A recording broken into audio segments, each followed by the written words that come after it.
अस्सलाम वालेकुम, आप देख रहे हैं डॉन न्यूज में मेजबान अब्दुल गफ्फार पुनः रिप्ले के एक और एपिसोड के साथ। और जनाब सिडनी टेस्ट का पहला रोज बहुत सारे उतार चढ़ाव के बाद बड़ी दिलचस्प सूरत हाल के साथ पहले दिन का खेल इख्तिताम पजीर हुआ। पाकिस्तान ने जो पहले बैटिंग की 4 विकेटें जल्द गिर गई, लेकिन उसके बाद पहले मोहम्मद रिजवान के शानदार 88 और उसके बाद आमिर जमाल के इंतहाई शानदार 82 रन और 86 रन की 10वीं विकेट की एक रिकॉर्ड शराकत की बदौलत पाकिस्तान की टीम 313 रन बनाकर जो है वो ऑल आउट हो गई। एक मौके पर लग रहा था जैसे पाकिस्तान की टीम शायद 200 सवा 200 रन भी नहीं बना पाएगी, लेकिन 313 रन।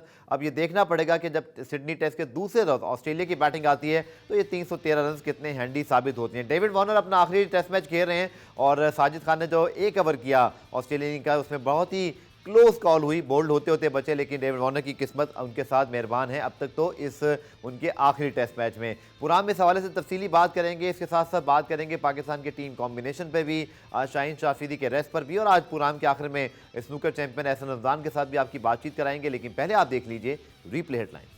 तो 313 रन पाकिस्तान की टीम ऑल आउट, और बज़ाहिर ऐसे लगता है कि पाकिस्तान ने एक बड़ा कंपेटिटिव टोटल ज़रूर कर लिया, लेकिन ऑस्ट्रेलिया ने एक मरतबा फिर बड़ी शानदार बॉलिंग की और पाकिस्तान को भी इसी कारकर्दगी का मुजाहरा करना होगा। गुलाम मुर्तज़ा से बात करते हैं। गुलाम मुर्तज़ा, टॉस जीतकर पहले बैटिंग और जिस तरह 4 विकेटें गिरी, लग रहा था जैसे ये टेस्ट मैच भी कहीं तीसरे दिन या 3.5 दिन में ख़त्म ना हो जाए और बड़े मनफी ख्यालात आने शुरू हो गए थे, लेकिन कमाल बैटिंग की है पहले मोहम्मद रिजवान ने और उन्हें साबित किया कि उनको जो पहला टेस्ट नहीं खिलाया गया वो गलत फैसला था।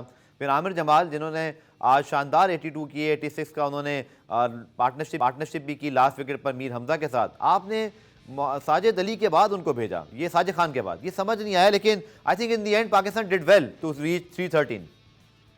जी, दिन तो बहुत ज़बरदस्त रहा क्योंकि एंड जो हुआ तो पाकिस्तान ने 313 रन बना लिए थे। और आपने कहा जिस तरह सिडनी में उसकी एक हिस्ट्री रही है कि जो भी टीम जीतती है वो पहले टॉस जीत के बैटिंग करती है, तो पाकिस्तान ने भी उसी तरह वो फैसला किया। गो हमारे जो बैटर से बाहर के जाते हुए बॉल को वो खेलते रहे और अपनी विकेटें गंवाते रहे, तो इस वजह से पाकिस्तान को नुकसान का सामना करना पड़ा। रिजवान की बहुत शानदार बैटिंग रही, आपने सही पॉइंट आउट किया कि पहला मैच ना खिलाना तो उनके साथ ज्यादती की गई थी, और उन्होंने जिस स्ट्राइक रेट के साथ खेला वो दूसरे बैटर्स को भी कहा है कि आप भी अच्छे स्ट्राइक रेट के साथ खेलेंगे, विकेट पे आके ज्यादा डॉट्स नहीं करेंगे तो रन्स मिलेंगे आपको। उसी तरह आमिर जमाल जब बारी लेने के लिए आए तो पाकिस्तान की टीम नीचे लगी हुई थी, 227 रन से, और उसके बाद 86 रन की पार्टनरशिप हुई, और खासकर आमिर जमाल स्ट्राइक अपने पास रख रहे थे और जो जिस बॉल पे उन्हें रन्स करने चाहिए थे उस पे रन्स कर रहे थे, जो रोकनी चाहिए थी वो रोकनी चाहिए। मुर्तज़ा, मैं इस पे बात करूंगा, senior sports journalist Shahid Hashmi साहब ने उन्होंने ज्वाइन किया, उनके भी तस्वीर हासिल करते हैं। शाहिद भाई, बड़ा खूबसूरत टेस्ट क्रिकेट का दिन और जिसमें बड़ा जबरदस्त बैटर रहा, सीसा होता रहा, अच्छा लगा देख करके पाकिस्तान के स्पेशली टेलेंडर्स ने फाइट की, वरना हमें लग रहा था जैसे मोहम्मद रिजवान के जो 88 रन हैं वो ज़ाया हो जाएंगे, बट 10वीं विकेट की शराकत ने तो पाकिस्तान को इस टेस्ट में मुकम्मल तौर पर जो है वो मुझे लगता है लिफ्ट किया है। और अब देखना यह कि हमारे बॉलर्स कैसा परफॉर्म करते हैं। रिस्पेक्टेबल टोटल हो गया। 9वीं विकेट जब गिरी थी तो 227 था स्कोर, तो 86 रन की पार्टनरशिप, बहुत जबरदस्त पार्टनरशिप, और उसमें आमिर जमाल का किरदार जबरदस्त रहा। मेरे हिसाब से आमिर जमाल इस सीरीज की फाइंड कह सकते हैं आप। उसने बहुत से लोगों की जो तबसरे थे, बहुत से लोगों की जो बातें थी वो गलत साबित कर दी और तवक्कुआत से बढ़कर बेहतर खेल पेश किया। और थोड़ा सा ऑस्ट्रेलिया का भी एक आज कैचेस उन्होंने छोड़े। नेथन लायन ने जब 13 रन पे थे, आमिर जमाल उस वक्त कैच छोड़ा भी जब टोटल 264 था, उस वक्त मीर हमजा का एक कैच छूटा। तो काफी कुछ ऑस्ट्रेलिया ने आज गंवाया। 313 इतना बुरा स्कोर नहीं है, बिल्कुल, लेकिन ऑस्ट्रेलिया की कोशिश यही होगी कि पिच सीधी है, इतनी कोई प्रॉब्लमेटिक नहीं है बैटिंग के लिए, तो वो एक ही दफा बैटिंग करेंगे। ठीक है, आपकी राय क्या है शाहिद भाई, जो पूरे सीरीज में हमारे फैसले रहे, जैसे ठीक है सरफराज अहमद का पहला टेस्ट बतौर विकेट कीपर खेलना असूलों के मुताबिक था चूंकि वो परफॉर्म करके आ रहे थे, लेकिन रिजवान की चंचल है, जो उनकी एक्सपीरियंस है, उसको देखते हुए शायद उनको 11 में हम खिला सकते थे। फिर हमने साजिद खान को नहीं खिलाया पहले 2 टेस्ट मैचेस में, और आज तो मुझे बहुत ही अजीब लगा जब साजिद खान जो है वो आमिर जमाल से पहले बैटिंग करने भेज दिए गए। कम से कम मुझे तो इस फैसले की समझ नहीं आई। बिल्कुल ऐसा ही है। आमिर जमाल ने पिछले टेस्ट की पहली इनिंग्स में अच्छी बैटिंग की थी, कोई 30 ऑड रन बनाए थे, तो उनको ऊपर आना चाहिए था, लेकिन ठीक है, एक आध ऊपर नीचे कोई प्रॉब्लम वाली बात नहीं है। हो सकता है वो साजिद की जगह आते तो जल्दी आउट हो जाते हैं और वो 10वें नंबर पर आए तो उन्होंने अच्छी बैटिंग कर दी। हो सकता है कोई रिजॉल्व हो, कोई बताना हो कि देखे मुझे नीचे भेजा है, तो ठीक है, इस तरह के फैसले ऊपर नीचे हो जाते हैं। लेकिन आमिर ने बड़ी जबरदस्त इनिंग्स खेली और सबसे अच्छी इनिंग्स तो समझो रिजवान ने खेली। मुश्किल फैसला था पहले टेस्ट से पहले रिजवान को बिठाना, इसलिए कि अगर आप आगा सलमान की बात करें, उसने श्रीलंका के आखिरी टेस्ट में 100 किया था, सऊद शकील डबल 100 करके आ रहे थे, सरफराज मुस्तकिल अच्छा खेल रहे थे, तो मुश्किल फैसला था। वो हमने ऑन हाइंडसाइट हम उसको क्रिटिसाइज कर रहे हैं। हो सकता है कोई किसी तरह किसी जगह खिलाते रिजवान को और वो ना चलते तो फिर हम सब यही कह रहे होते कि आगा सलमान ने सेंचुरी की थी, उनको क्यों बिठाया, सऊद शकील ने डबल 100 किया हुआ था श्रीलंका की इनिंग्स में, उनको क्यों बिठाया। तो ये सारी चीजें मुश्किल फैसले होते हैं जो टीम मैनेजमेंट को करने पड़ते हैं। चलिए शायद भाई एक सवाल मैं आपसे जरूर पूछूंगा बॉलिंग के वाले। गुलाम मुर्तजा बड़ा अच्छा जिक्र किया शाहिद भाई ने, स्पेशली सऊद शकील का, सलमान अली आगा जो कि परफॉर्म करते आ रहे थे, लेकिन थोड़ा सा सऊद शकील उस तरह से रन्स नहीं कर पाए। फिर बाबर आजम को आज भी स्टार्ट मिला, अच्छे ड्राइव्स मारी, लेकिन अचानक से फिर जो उनको इन स्विंगर कर रहे हैं ऑस्ट्रेलिया बॉलर्स, वो पूरी एक उन्होंने एक एग्जैक्टली उन्होंने एक स्पॉट जो है ना उसको उन्होंने पकड़ा हुआ है। तो अनफॉर्चुनेट है कि पाकिस्तान के जो बैट्समैन हैं अब वो बड़े स्टार्ट में, मतलब अपना जो स्टार्ट है उसको बड़े स्कोर में कन्वर्ट नहीं कर पा रहे हैं, इसी वजह से हम डोमिनेट पोजीशन में नहीं आ पाते। जी बिल्कुल, बाबर आजम को तो उन्होंने टारगेट किया हुआ है कि हमने इन स्विंगर करना है, चाहे पैट कमिंग्स हो चाहे हेजलवुड हो, कोई भी उनका बॉलर है तो उनको अटैक कर रहे हैं, आपने गुड लाइन पे रख के अंदर बॉल लाना है। वहीं पे वो 2 दफा पहले उनके बोल्ड हो चुके और आज वो जिस तरह वो लेग भी 4 हुए, तो उन्होंने प्रॉपर प्लानिंग की हुई। और दूसरे हमारे जो बैटर्स थे, ऊपर के बैटर्स की अगर बात करें तो अब्दुल्ला शफीक जिस तरह आउट हुआ, बाहर जाता हुआ बॉल था, खुद विकेट गंवाई। शान मसूद जिस तरह बाहर जाता हुआ बॉल था, खुद विकेट गंवाई। तो हमारे बैटर्स को भी कुछ ये इंटेंट शो करना पड़ेगा कि बाहर जाते हुए बॉल को अगर आप खेल रहे हैं तो उसे वेल लेफ्ट करें, अगर ज्यादा बाहर जाता हुआ बॉल है तो उसको आप छेड़ेंगे तो आउट होंगे। तो इसलिए हमारे बैटर्स को भी थोड़ा अपना ये करना है कि कैसे मुमकिन है कि अगर 3 स्लिप्स ली हुई हैं और उसके बाद आप बाहर जाते हुए बॉल को खेलोगे तो आउट हो जाओगे। तो ये बैटर्स को देखना चाहिए। सही। शायद भाई शाहीन शाह अफरीदी के रेस्ट पर आज वसीम अकरम, ग्रेट वसीम अकरम, वकार यूनुस ने बड़ा ओपन भी क्रिटिसाइज किया, उन्होंने कंपैरिजन किया, लेगेसी की बात की। और फिर हमें भी 29 साल से जीत नहीं मिली। आई टोटली अंडरस्टैंड कि आगे बहुत क्रिकेट आ रही है, लेकिन फिर हमने ही कप्तान उनको बनाया है। शाहीन पर वर्कलोड भी हम खुद डाल भी रहे हैं और फिर हम टेस्ट मैचेस में उनको रेस्ट करवा के T20 की तरफ बढ़ रहे हैं। टेस्ट क्रिकेट के जो फ़ैन हैं अब वो उस पर ज़्यादा खुश नहीं है, उनको लगता है कि हमें ये टेस्ट शाहीन को खिलाना चाहिए था, आगे कहीं रेस्ट करवा देते, लेकिन फिर हमने उनको कप्तान नहीं होना। आपकी क्या राय है? बड़े सीजन आप जर्नलिस्ट हैं, आप टेस्ट क्रिकेट को बड़ा सपोर्ट करते हैं। देखिए इस तरह के फैसले अब ज्यादा से ज्यादा आएंगे। ठीक है, आपने अगर अपने फास्ट बॉलर्स का वर्कलोड मैनेज करना है तो आपने उनको कहीं ना कहीं तो रेस्ट कराना है। पहले 2 टेस्ट के बाद ही लग रहा था कि शायद अफरीदी को रेस्ट करवाया जाएगा 3rd टेस्ट में, इसलिए उन्होंने आज के T20 खेलनी थी और कप्तानी थी। और अगर आप उनका वर्कलोड देखें तो उन्होंने 2 टेस्ट मैचों में 100 ओवर से करीब 4 बॉलें कम है, 99.2 ओवर्स उन्होंने किए। पहले मैच में 45, दूसरे मैच में 54, तो उन्होंने अच्छी खासी बॉलिंग की है। और जो सेकंड लॉन्गेस्ट ओवर जिसने किए वो नेथन लायन है जो 29-30 ओवर पीछे है। तो इसका मतलब उन्होंने ओवर्स बहुत ज्यादा किए हैं। ऑस्ट्रेलिया ने बैटिंग लंबी की है तीनों इनिंग्स में, तो उस वजह से थोड़ा सा पाकिस्तान को प्रॉब्लम हुआ। और वाकई क्वेश्चनेबल तो है, लेकिन इस तरह के फैसले अब आपको आगे भी करने पड़ेंगे। शायद भाई आखिर में आपको लगता है कि सर शाहीन की गैर मौजूदगी में टीम को बारह, आज भी हमने देखा टीम लड़ते हुए दिखाई दी, ये बहुत अच्छी लग रहा है कि मेलबर्न टेस्ट में भी टीम लड़ते हुए दिखाई दी, आज भी हमारी स्पीड बहुत अच्छी थी। बॉलिंग में अब जिम्मेदारी आ गई है, शाहीन के बगैर आपको लगता है कि कुछ कर पाएंगे? खासतौर पर साजिद की जो इंक्लूजन है, शायद सिडनी की विकेट पर उनका जादू चल जाए। बिल्कुल लाइन और लेंथ पे बॉलिंग करेंगे। जो ऑस्ट्रेलिया की लाइन और लेंथ है, ना तो इतनी ऊपर करेंगे ड्राइव मारे, ना ही इतना पीछे करेंगे कट और पुल खेलकर वो आपको डिस्टर्ब करते रहे। ऑस्ट्रेलिया की टीम का टारगेट यही होगा कि एक इनिंग में इतनी लंबी लीड लें कि उन्हें दूसरी इनिंग्स में ज्यादा टारगेट ना मिले। तो बॉलिंग डिसिप्लिन के साथ करनी पड़ेगी, अग्रेशन के साथ करनी पड़ेगी। चलिए बहुत बहुत शुक्रिया, शायद आशमी हमारे साथ मौजूद थे। गुलाम मुर्तज़ा आपके पास अगर मैं आपके पूछूं कि ब्रेक पहले लेते हैं, ब्रेक से जब वापस आएंगे तो फिर वसीम वकार ने आज जो बात की, ग्रेट वसीम वकार ने, कि शाहीन का जो एक्सक्लूजन है वो क्या वो ठीक नहीं है, फिर लेगेसी की बात भी हो रही है, इसको फर्दर डिस्कस करेंगे शॉर्ट कमर्शियल ब्रेक के बाद। जनाब बात करें सिडनी टेस्ट, उसका पहला रोज दिलचस्प सूरत हाल, पाकिस्तान के 313 रन बैटिंग क्लैप्स के बाद। और गुलाम मुर्तज़ा तो हमारे साथ मौजूद हैं, सीनियर स्पोर्ट जर्नलिस्ट और स्पोर्ट्स तजज़ियाकार मिर्ज़ा इकबाल बेग साहब ने भी हमें ज्वाइन किया। बहुत शुक्रिया इकबाल साहब ज्वाइन करने के लिए। अच्छा सनसनीखेज दिन रहा, 4 विकेटें गिरी, लग रहा था पाकिस्तान के लिए मुश्किलात ही मुश्किलात हैं, लेकिन तारीफ करना पड़ेगी रिजवान और फिर आमिर जमाल की, जिन्होंने बड़ी टाइमली इनिंग्स खेली और पाकिस्तान को एक मौका फराहम किया है कि अगर इस टेस्ट मैच में हम वापसी कर सकें। बिल्कुल आपने सही कहा, आज भी बारिश की पेशगोई थी, लेकिन आज पूरे दिन का खेल हुआ अब्दुल गफ्फार, और कल भी सेकंड हाफ के बाद बारिश की पेशगोई की गई है, लेकिन जिस तरह की परफॉर्मेंस खासतौर पर 3 क्वालिटी परफॉर्मेंसेस पाकिस्तान की तरफ से सामने आई, मोहम्मद रिजवान, सलमान अली आगा और फिर उसके बाद आमिर जमाल ने तो कमाल कर दिया। आज उन्होंने फर्स्ट क्लास क्रिकेट में अपना सबसे बड़ा इंफरादी स्कोर बनाया 82 रन। और जिस तरह से उन्होंने बैटिंग की, लग रहा है अगर इनको देर तक मौके फराहम किए जाते रहे तो he can be developed into a good allrounder. हमें ऑलराउंडर की कमी, लेकिन बात भी कहता है कलामी, मुझे याद है 99 में अब्दुल रज़ाक को नंबर 3 पे भेज के ऑलराउंडर ग्रूम करने की बात, आज हमने साजिद खान को पहले भेज दिया आमिर जमाल से। ऐसे तो सर ऑलराउंडर ग्रूम नहीं होते।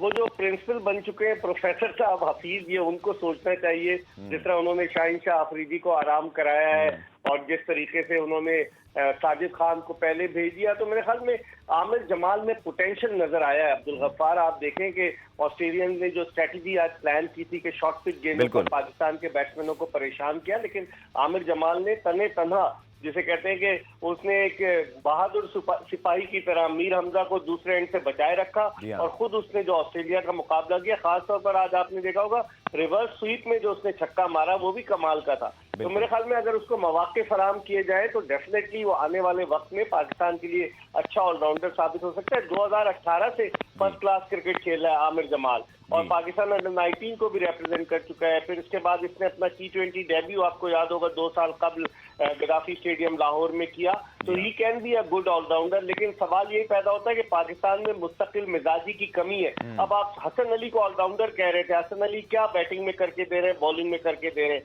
फहीम अशरफ की आपने बात की कि फहीम अशरफ हमें 2017 की चैंपियंस ट्रॉफी में ऑलराउंडर मिल गया, वो कंसिस्टेंट तरीके से परफॉर्म नहीं कर सका। तो मेरे ख्याल में मौका देना चाहिए। और अभी भी तलवार तो लटक रही है ना कि क्या पता मोहम्मद हफीज आइंदा आने वाले वक्त में टीम डायरेक्टर रहते हैं, क्या पता टीम में तब्दीलियां होती हैं, तो बहुत सारी चीजें जो है वो इस वक्त सामने आ रही है। हमारे साथ मौजूद है, मैं शाहीन के ऊपर सवाल जरूर करूंगा, लेकिन गुलाम मुर्तज़ा आप भी बड़ा क्लोजली फॉलो करते हैं डोमेस्टिक क्रिकेट को। आमिर जमाल का डेब्यू आपने भी कवर किया। जिस शख्स ने अपने पहले ही मैच में मोइन अली जैसे प्लेयर के खिलाफ, इंग्लैंड जैसी टीम के खिलाफ आपको मैच जितवा के दिया हो, उसको आपने वर्ल्ड T20 ऑस्ट्रेलिया में भी नहीं डाला था। ये सिलेक्शन प्रॉब्लम पहले से चलते हुए आ रहे हैं, उसको अब जाके चांसेस मिलना शुरू हुए 2-3 साल बाद। तो डबल स्टैंडर्ड है, जिनको आपने फॉरेन टीम में लेना हो या बार बार टीम में लेना हो तो किसी बहाने ले लें, जो लड़का परफॉर्म करे उसको 2 साल बाद फिर प्रॉपर चांस मिले। तो आपकी क्या राय है? जी बिल्कुल, आमिर जमाल का डेब्यू हुआ 2 साल हो चुके हैं और T20 का डेब्यू हुआ था, उसके बाद उन्होंने पिछले साल भी फर्स्ट क्लास में परफॉर्म किया था, इस साल भी परफॉर्म किया था, उन्हें साथ रखा टेस्ट स्क्वाड में, लेकिन खिलाया नहीं। तो अब जाके उन्हें खिलाया। तो पहले उन्हें अगर क्योंकि फहीम अशरफ थे, उन्हें वर्ल्ड कप में साथ लेके गए थे, हम सारे हैरान थे कि फहीम अशरफ की परफॉर्मेंस नहीं है, लेकिन उन्हें फिर टीम का हिस्सा बनाया गया, स्क्वाड का ऑस्ट्रेलिया में उन्हें साथ लेके जाया गया। तो इस तरह आमिर जमाल को कंसिस्टेंट, इसी तरह जिस तरह कहा मिर्जा इकबाल बेग साहब ने कि कंसिस्टेंट, जब तक किसी को चांस नहीं देंगे, एक लड़का जो परफॉर्मेंस दे रहा है उसको चांस नहीं देंगे तो कैसे वो ग्रूम करेगा। वो बैटिंग स्किल्स उसमें है। इस मैच में भी आप बात करें तो उसे 9वें नंबर पे भेजा गया, हालांकि इसी सीरीज में उन्होंने 33 रन किए हुए थे, वहां से यूज टू हो चुके थे। और आमिर जमाल का एक जो इनफरादी तौर पे आपको रिकॉर्ड बताता चलूं कि ऑस्ट्रेलिया में पाकिस्तान के 2 ऐसे ऑलराउंडर्स हैं जिन्होंने 100 से ज्यादा रन किए हैं उस सीरीज में और 10 से ज्यादा विकेटें ली हैं, इमरान खान ने और वसीम अकरम ने। तो आमिर जमाल तीसरे पाकिस्तान के एक ऑलराउंडर बन चुके हैं कि जिन्होंने 100 से ज्यादा रन भी कर लिए इस सीरीज में और 10 से ज्यादा विकेटें भी ली हैं। तो इसलिए आमिर जमाल को कंसिस्टेंट चांसेस मिलने चाहिए, उन्हें बैटिंग के भी उसी तरह मौके मिलने चाहिए जिस तरह दीगर जो ऑलराउंडर को मिलते हैं। ठीक है इकबाल भी, बाबर आजम की जो फॉर्म है अब वो थोड़ी तशवीश का बायस बनती जा रही है, बिकॉज उनके अपने हाई स्टैंडर्ड के मुताबिक 40 हो, 30 हो, 26 हो, ये उनके शायाना शान नहीं है। लेकिन हमने देखा कि एक ही पैटर्न पे आउट हो रहे हैं। हालांकि बात ये हुई थी कि उनका वर्कलोड मैनेजमेंट जो है वो कप्तानी का बोझ लगता है, जैसे अब बहुत कम लोग इससे बात करेंगे, लेकिन जिस अंदाज से उन्हें कप्तानी से हटाया गया, कहीं ना कहीं मुझे लगता है कि वो क्या उस जोन में मौजूद हैं या बहुत अच्छी ऑस्ट्रेलिया की प्लानिंग है, या दोनों ही चीज़ें आपको नजर आ रही हैं? जी इकबाल भाई, मिर्जा इकबाल भी साहब से हमारा राब्ता मुनक़ता हो गया। गुलाम मुर्तज़ा, सेम सवाल आपके पास कि बाबर आजम ने बहुत अच्छा कमबैक कर लिया था लास्ट अपनी सीरीज़ में, जहाँ पे उन्होंने एक सेंचुरी भी की थी, एक 90 किए थे, वहाँ भी पहले टेस्ट में उनको मुझे आज जोश हैजलवुड ने थोड़ा तंग किया था, लेकिन इस सीरीज़ में बड़ा स्कोर नहीं कर सके। जी बिल्कुल, ऑस्ट्रेलिया ने टारगेट किया हुआ है। सीरीज से पहले भी आप अगर उनके इंटरव्यू सुने तो उन्होंने बाबर आजम को टारगेट किया हुआ था। एक ही प्लान बनाया हुआ था कि बाबर आजम इन स्विंगर पे थोड़ा लैग करते, थोड़ी सी वो अंदर आती हुई बॉल से वो गैप रह जाता है, तो 2-3 दफा वो बोल्ड हुए और आज वो लेग बी 4 हुए। तो टारगेट ऑस्ट्रेलिया ने बनाया हुआ था, तो बाबर आजम को भी ये देखना है कि इसी बॉल पे क्यों आउट हो रहे हैं, एक ही बॉल पे, एक ही तर्ज की बॉल पे बार बार आउट होना तो बाबर आजम के लिए भी सही नहीं है। लेकिन कल जिस तरह फखर जमान से भी मुझे ब्रेक पे जाना है गुलाम मुर्तजा, मैं उससे पहले इकबाल साहब से एक आखिरी सवाल कर लूं कि इकबाल भी जो बाबर आजम स्टार्ट मिल रहा है उनको, अच्छी शॉट्स मार रहे हैं, लेकिन एक ही जगह पे ऑस्ट्रेलिया ने उनको जो है वो पकड़ा हुआ है, वो जो कप्तानी का मामला, ट्रांजिशन, बहुत फर्क पड़ता है। सर आप कप्तान हो, आपके पास पावर्स हो, फिर अचानक से आप बिल्कुल साइडलाइन हो जाए, क्या ये सारा कुछ भी उनके जहन में चल रहा है? क्रिकेट बोर्ड ने ऐसा लगता है उन्हें दीवार से लगाने की कोशिश की, जिसकी वजह से दुनिया का टॉप बैट्समैन जो है वो खासे दबाव का शिकार नजर आ रहा है। अब आप देखें कि इस टेस्ट सीरीज की 5 इनिंग्स में बाबर आजम ने 103 रन बनाए, जिसे आप अंदाजा लगा लें कि एक क्लास का बैट्समैन वो किस तरीके से परफॉर्म कर रहा है। जहनी तौर पर मुझे नहीं लगता कि वो एक he is in a good frame of mind कि जिस तरीके से वो बैटिंग करते हैं और जो टेक्निकल उनकी टेक्निकलिटीज हैं, जो गलतियां हैं, जिस तरीके से वो बोल्ड हुए। अब आप देखें 5 में से 3 इनिंग्स में बाबर आजम को पैट कमिंस ने आउट किया है। वो लोग बाकायदा काम कर रहे हैं, पूरा प्लानिंग के साथ जाते हैं और उनकी नजरें हैं, उन्हें पता है कि ये कितना डेंजरस बैट्समैन है कि अगर ये थोड़ा सा 40 के बाद सर्वाइव कर गया तो लंबी इनिंग्स खेलेगा। आपको याद है नेशनल स्टेडियम कराची में जो बाबर आजम ने टेस्ट मैच बचाया था ऑस्ट्रेलिया के खिलाफ, किस तरह की बैटिंग की थी? तो उस वक्त वो कप्तान थे, अब वो कप्तान नहीं है, लेकिन एक दबाव है। फिर आपके चेयरमैन भी चले जाते हैं, वहां पर भी वो हौसला अफजाई के लिए मौजूद है, ग्लेन मैकग्रा के साथ तस्वीरें बनवा रहे हैं। आप मुझे बताएं दुनिया का कौन सा चेयरमैन होता है जो खिलाड़ियों के साथ तस्वीर बनाए गैर मुल्की? म्यूचुअल इंटरेस्ट का ट्वीट किया है, उनसे कह रहे हैं कि एक बात है म्यूचुअल इंटरेस्ट का बाहिनी तबादला ख्याल किया गया। क्या तबादला ख्याल किया गया? क्या ग्लेन मैकग्रा की फाउंडेशन को पाकिस्तान क्रिकेट बोर्ड पैसा देगा उसी तरह से जिस तरह वासा को 50 करोड़ रुपए देने जा रहा है गद्दाफी स्टेडियम लाहौर के बाहर? तो जो पाकिस्तान क्रिकेट के हेल्म ऑफ अफेयर्स पर जो लोग हैं अब्दुल गफ्फार, उन्हें ऐसा संजीदा होना चाहिए, उन्हें खिलाड़ियों से इंस्पायर नहीं होना चाहिए, उन्हें अपनी क्रिकेट टीम को खुद इंस्पायर करना चाहिए। अब आप मुझे बताएं कि जब से ज़का अशरफ आए कितने दौरे किए, आते ही चले गए साउथ अफ्रीका, उसके बाद गए दुबई, उसके बाद आए पाकिस्तान टीम टेस्ट सीरीज खेली थी, श्रीलंका गए, वापस आए एशिया कप के लिए श्रीलंका चले गए। इकबाल भी कहते हैं क्योंकि टाइम चेक है, न्यूज़ ब्रेक है, उसके बाद वापस आके फिर यहीं से इंशाल्लाह गुफ्तगू का सिलसिला है। कुछ साल पहले कहा जाता था कि T20 की जो बहुतात है लीग्स की, स्पेशली ये टेस्ट क्रिकेट को कहीं खा ना जाए, लेकिन अब वो सूरत हाल हमारे सरों पर मंडला रही है। इकबाल साहब, शाहीन शाह अफरीदी का तीसरा टेस्ट मैच ना खेलना टेस्ट क्रिकेट के लवर्स को बड़ा मायूस किया इस चीज़ ने, चूंकि एक तो 29 साल से हम जीते नहीं, 16 टेस्ट मैचेस हम हारे हुए हैं। अब इस फाइट बैक के बाद सोचिएगा शाहीन शाह अफरीदी आखिरी टेस्ट खेलने डेविड वार्नर को तंग कर रहे होते, बड़ा फर्क पड़ेगा उनकी गैर मौजूदगी से। इस फैसले को और वसीम और वकार दोनों 2 ग्रेट फास्ट बॉलर, उन्होंने बड़ा तनकीद का निशाना बनाया। बिल्कुल सही तनकीद की अब्दुल गफ्फार। शाहीन शाह अफरीदी को आप बचा रहे हैं, आप किस तरीके से, वो आपका एस बॉलर है। आप अपनी बॉलिंग लाइनअप को जो देखें, हसन अली कितने मुतासिर कुन साबित होते हैं और बाकी आमिर जमाल और मीर हमजा ने कोई ज्यादा टेस्ट मैचेस नहीं खेले हुए। तो मेरे ख्याल में शाहीन शाह अफरीदी को इन्होंने रेस्ट करा के गलती की है। अब आप देखें हम टेस्ट क्रिकेट में इतनी दिलचस्पी नहीं ले रहे। 2021 से लेकर आज तक आज 256 क्रिकेटर बने, साइम अयूब जिन्होंने पाकिस्तान की जानिब से डेब्यू किया है। तो 2021 से लेकर 2 साल और अब ये पहला हफ्ता शुरू हुआ है, 16 खिलाड़ियों को पाकिस्तान टेस्ट कैप दे चुका है और कंसिस्टेंसी नहीं है। वो जो हम कहते हैं कि मुस्तकिल मिजाजी की कमी है। एक फास्ट बॉलर आपको याद आया था मोहम्मद अली, वो खेला कहाँ चला गया। उसके अलावा बेशुमार क्रिकेटर्स की मैं आपको एग्जांपल दे सकता हूँ। लेफ्ट आर्म स्पिनर आए थे जफर गौहर, उन्होंने न्यूजीलैंड में अपना डेब्यू किया। बेशुमार ऐसे क्रिकेटर हैं कि जो पाकिस्तान की जानिब से टेस्ट कैप तो जिन्हें मिली लेकिन वो बिल्कुल गायब हो गए। जाहिद महमूद को मौके दिए, इसके अलावा इन्होंने दीगर जो प्लेयर्स की अगर मैं मिसाल दूं, ताबिश खान को इतने अरसे के बाद मौका मिला, एक टेस्ट मैच खेल के गायब हो गया। तो हमारे कंसिस्टेंसी की कमी है, मुस्तकिल मिजाजी की, जिसकी वजह से हम टेस्ट क्रिकेट को इंटरेस्ट नहीं ले रहे। अब आप देखें 2024 में पाकिस्तान सिर्फ 9 टेस्ट मैचेस खेलेगा और पाकिस्तान के बरक्स अगर आप ऑस्ट्रेलिया को देखें, इंडिया को देखें, 16, 17 टेस्ट मैचेस खेल ले। तो आखिर पाकिस्तान क्रिकेट में जो हेल्म ऑफ अफेयर्स पर लोग हैं, ये उनकी जिम्मेदारी बनती है कि वो टेस्ट क्रिकेट जो मार्च 1877 से हो रही है अब्दुल गफ्फार, 147 बरस हो जाएंगे अब मार्च में, तो उसको बजाय संजीदा लेने के आप T20 के चक्कर में शाहीन शाह अफरीदी को आराम करा रहे हैं, विच इज एब्सोल्युटली रॉन्ग। बिल्कुल, एक सवाल मैं आपसे और करूंगा इकबाल भाई, लेकिन गुलाम मुर्तज़ा जब हम मौजूद थे पीएसएल ड्राफ्ट में, आपको याद है एक मैसेज आया था जी कि शाहीन शाह अफरीदी ऑस्ट्रेलिया के खिलाफ सीरीज में टेस्ट कप्तान वाइस कैप्टन भी होंगे। एक तरफ तो हम उनको ओहदे दे रहे हैं, जिम्मेदारियां बढ़ा रहे हैं, फिर हमें वर्कलोड मैनेजमेंट, और बहुत मायूस हैं टेस्ट क्रिकेट लवर्स। आपने देखा स्टीव वॉ ने क्या कहा, क्रिकेट साउथ अफ्रीका ने एक बहुत ही अजीब प्रेस रिलीज दिया जी हम कमिटेड हैं टेस्ट क्रिकेट के साथ, लेकिन पूरा का पूरा नया स्क्वाड उठा के भेज दिया। स्टीव वॉ ने तो यहाँ तक बोला कि अगर मैं न्यूजीलैंड की जगह होता तो शायद मैं ये सीरीज कैंसिल कर देता। साथ उन्होंने पाकिस्तान का नाम तो हारिस रऊफ की वजह से लिया था कि हम भी फुल स्ट्रेंथ टीम नहीं लेकर आए। उनको ये नहीं पता था कि शाहीन शाह अफरीदी को भी आराम करा देंगे।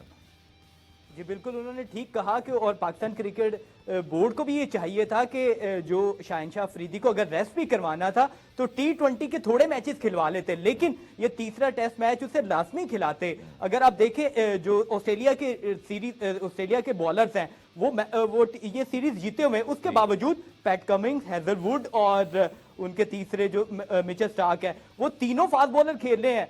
बॉलैंड जो उनके बड़े जबरदस्त फास्ट बॉलर है वो बेंच पे बैठे हुए हैं, वो उन्हें खिला सकते थे, लेकिन उन्होंने अपनी फुल स्ट्रेंथ टीम के साथ उतरने का फैसला किया क्योंकि वो टेस्ट क्रिकेट को सीरियस लेते हैं। पाकिस्तान क्रिकेट बोर्ड इस तरह सीरियस नहीं लेता जिस तरह दूसरे ममालिक लेते हैं। तो शाहीन शाह अफरीदी ने नो डाउट उनके ऊपर बर्डन है। उन्होंने इस 6 माह में तकरीबन 305 ओवर्स किए हैं, जो किसी भी फास्ट बॉलर के लिए या किसी भी स्पिनर के लिए बहुत ज्यादा है। तो पाकिस्तान क्रिकेट बोर्ड को यह सोचना चाहिए था कि उनका जो बर्डन है वो किस तरह कम किया जाए, ना कि T20 उन्हें वहां पे खिलाते, उन्हें टेस्ट ये मैच खिलाना जरूरी था। आखिर में क्विकली एक बार भी फरमा दीजिएगा, शाहीन के बगैर उम्मीद रखिए कि कल टीम फाइट बैक करेगी और हमें कल ही सब कुछ करना है, क्योंकि अगर ये ऑस्ट्रेलिया ने एक दफा कहीं बढ़तरी ले ली तो फिर मुश्किल हो जाएगा। बिल्कुल अब्दुल गफ्फार, पाकिस्तान के लिए सुनहरी मौका है। 313 रन पाकिस्तानी क्रिकेट टीम ने बना लिए हैं तो ऑस्ट्रेलिया को अंडर प्रेशर ला सकते हैं। जिस तरह आज पिच खेल रही थी, आप देखें नेथन लायन की कुछ गेंदें जो थी वो टर्न हुई, फिर उसके बाद जो आखिरी ओवर साजिद खान ने एक ओवर किया उसमें कुछ गेंदें नीची रही, तो मुश्किल हो सकती है सिडनी की इस पिच पर। अगर हम ऑस्ट्रेलिया को पहले सेशन में अच्छा परफॉर्म करके उन्हें दबोचते हैं, खासतौर पर डेविड वार्नर, वो चाहेंगे अपने आखिरी टेस्ट मैच को हमेशा हमेशा के लिए यादगार बनाए। 112वां टेस्ट मैच है, उनकी फैमिली, उनकी बेटियां सब वहां मौजूद है, तो आप देखें कल पहला सेशन किस तरह का होता है। बहुत शुक्रिया आप दोनों का। प्रोग्राम में ब्रेक शामिल करते हैं, ब्रेक से वापस आकर दीगर खेलों के हवाले से बात करेंगे। Commercial break. प्रोग्राम रिप्ले में खुशामदीद। तो साल 2024 जनाब तो नया साल है, नई उम्मीदें हैं। तो हमारे चैंपियन है 2023 के या 22 के, जो हमारे प्रॉमिसिंग हमारे जो वर्ल्ड पोटेंशियल परफॉर्मर हैं, इंशाल्लाह आज से सिलसिला शुरू कर रहे हैं कि उनके साथ डेली बात करेंगे। और आज हमें जो ज्वाइन कर रहे हैं Ehsan Ramzan, world snooker champion बने, उसके बाद फिर इन्होंने 2022 में टाइटल के बाद, वर्ल्ड टाइटल के बाद 2023 में हमें एशियन टाइटल जितवाया। फिर वर्ल्ड टीम स्नूकर चैंपियनशिप में 6 रेड में भी जो है वो शानदार परफॉर्मेंस थी, जहाँ पे इंडिविजुअल और टीम दोनों जगह पर जो है मेडल्स लिए। ऐसा रमज़ान बहुत शुक्रिया ज्वाइन करने के लिए। साल 2023 में भी आपने उन प्रॉमिस को आगे बढ़ाया जो 2022 में आपने शुरू किया था। तो पहले तो मैं आपसे पूछना चाहता हूँ कि नया साल आपको मुबारक, और 2024 के लिए भी ऐसी ही तैयारी आपकी? जी इंशाल्लाह, जैसे माजी में परफॉर्मेंस रही है तो इंशाल्लाह उम्मीद है कि पहले से भी ज़्यादा मेहनत करेंगे और 2024 में भी पाकिस्तान के नाम मेडल करेंगे। जैसे कि मैंने 1.5 साल के पीरियड में पाकिस्तान के नाम 5 मेडल किए, जिसमें 2 गोल्ड, 2 ब्राउन्स और 1 सिल्वर। ठीक है, तो ऐसा रमज़ान बताइएगा, आने वाले साल में अब जो हमारा साल शुरू हो चुका है, कौन कौन से इवेंट हैं जिनको आप टारगेट कर रहे हैं इस साल? आपके क्या जो है वो अज़ाइम है पाकिस्तान के रिप्रेजेंटेशन के हवाले से, और कहाँ कहाँ आप मज़ीद इंशाल्लाह जीतना चाहेंगे?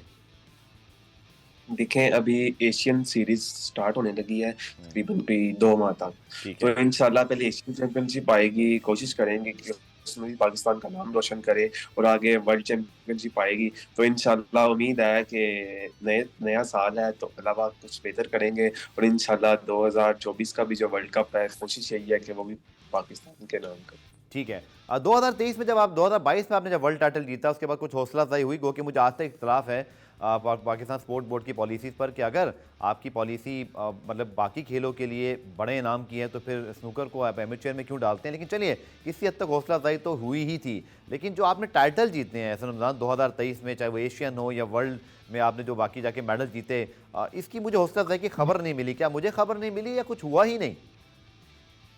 देखिए 2023 में मैंने 4 मेडल पाकिस्तान के नाम किए, जिसमें 1 गोल्ड था, 2 ब्राउन्स थे और 1 सिल्वर था। तो काफ़ी मायूस हूँ इस चीज़ से कि किसी भी किस्म की कोई भी हौसला अफजाई नहीं हुई, ना ही पाकिस्तान स्पोर्ट्स बोर्ड की तरफ से और ना ही किसी इदारे की तरफ से। मतलब कि आपके उस वर्ल्ड टाइटल के बाद जो आपने मजीद 4 मेडल जीते, जिसके अंदर एशियन टाइटल मौजूद है, किसी किस्म की आपको कैश रिवॉर्ड, किसी किस्म की कोई हुकूमती आला ओहदेदार का फ़ोन, कोई किसी किस्म की सताइश नहीं हुई? जी, बिल्कुल, किसी किस्म की भी नहीं हुई। देखें, काफ़ी मायूस भी था इस चीज़ से। आप रिकॉर्ड चेक कर सकते हैं कि 2023 में मैं मेरे ख्याल से शायद एक फर्स्ट प्लेयर हूँ जिसने 1.5 साल के पीरियड में पाकिस्तान के नाम 5 मेडल किए। लेकिन फिर भी कुछ भी नहीं हुआ, लेकिन मैं अपनी मेहनत वैसे ही जारी रखूँगा और कोशिश करूँगा कि 2024 में भी पाकिस्तान के नाम ऐसे ही मेडल करूँ। मुझे ये सवाल नहीं करना था, लेकिन जो मामलात हैं, मुझे आई थिंक उसको लोगों तक बात पहुंचानी चाहिए। शर्मिंदगी है मुझे अब तक इस बात पर कि जब आप प्रैक्टिस कर रहे थे और वो सारा जो वाक़या हुआ, मैं उसको दोहराना नहीं चाहता, लेकिन इस तरह के वाक़यात भी बीच में रूनुमा हुए। तो एहसन फिर आपने किस तरह अपने आप को मोटिवेट किया? क्योंकि मुझे याद है जिस रात ये वाक़या हुआ था, अलग सुबह मेरी आपसे बात हुई थी और फिर हमने डॉन न्यूज़ पे उस मामले को भी टेकअप किया था। आप बहुत परेशान थे। ये चीज़ें यकीनी तौर पर असरअंदाज होती हैं खिलाड़ियों पर। देखिए, काफ़ी ये मुश्किल टाइम था मेरे ऊपर, यहाँ तक कि मैं गेम छोड़ने का भी फैसला कर चुका था। तो लेकिन जो सीएम थे उन्होंने फौरी इस बात पे नोटिस लिया और पूरी टीम जो मेरी हौसला अफजाई के लिए घर आए थे। तो उस चीज़ से मुझे काफ़ी हुआ कि यार के मतलब वो अब खुद चलकर घर आ गए हैं, तो काफ़ी उससे मुझे हौसला अफजाई हुई। तो मैंने फिर अपना जो अच्छा, ज़हन था आखिर में उसको आपसे बदला सवाल, वहाब कि रियाज चले। साहब की आपकी मुलाकात हुई थी, बड़े एक्टिव हैं, मुशीर हैं, इस वक्त चीफ सेलेक्टर भी हैं, वो भी आपके पास आए थे, उन्होंने इस मामले पर नोटिस लिया था, लेकिन इनाम अभी उनसे भी नहीं मिला आपको कोई एशियन या जो आपने टाइटल जीते, हालांकि आप लोग लाहौर में ही हैं। देखें, इस चीज़ से तो कह लें कि बहुत डिसहार्ट हुआ था मैं, क्योंकि वो एक स्पोर्ट्समैन है।